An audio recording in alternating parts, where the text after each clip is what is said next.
აბსოლუტურად რო ამოგვივიდა ყველაფერი ხელში, იმიტომ მართ ახალი გამოსულები. საიდან დავიწყოთ და რითი დავამთავროთ? დადებითი აბსოლუტურად არაფერი არ გაკეთებულა, 120 კომუნისტი ცხოვრობს ამ სოფელში. რამოდენიმე ხნის წინ განაცხადით იყო, რამოდენიმე ხალხი მისული იყო. რა თქვა, ესე იგი რა არ გაგვიკეთებია, მაგრამ აბსოლუტურად ყურადღება არანაირი. ნამდვილი აქცია გზის პრობლემა რა წყალი. გვინდა გაზის, გვინდა რომ შემოგვიყვანოს. 21 საუკუნეა ბოლოს და ბოლოს. ერთსულოვნად გამოვიდა ხალხი დღეს და გამოხატა პროტესტი. ნდობა გამოცხადებულ ადამიანებს ვეღოდებით, რომ გაგვცენ პასუხი. როგორც გეუბნებიან, ეს უახლოეს მომავალში არ იქნება. წლები გავიდა, ძალიან დიდი დრო გავიდა. ამ ხალხის მოთმინებასაც საზღვარია, ბავშვები სკოლაში ვერ დადიან.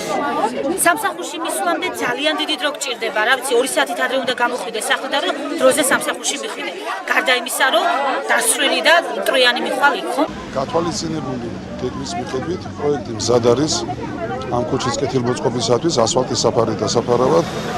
პროექტი მზად არის გეგმიურად ეტაპობრივად ყველაფერი ხორციელდება, რომ ეს გამოსაძლისი პირობები, რომელიც ამდენი წლის განმავლობაში დაგროვდა, ეტაპობრივად დავძლივოთ. ეს მოსახლეობისთვის ცნობილიც იყო, მაგრამ პროტესტი რამ გამოიწვია, ჩემთვის გაურკვეველია.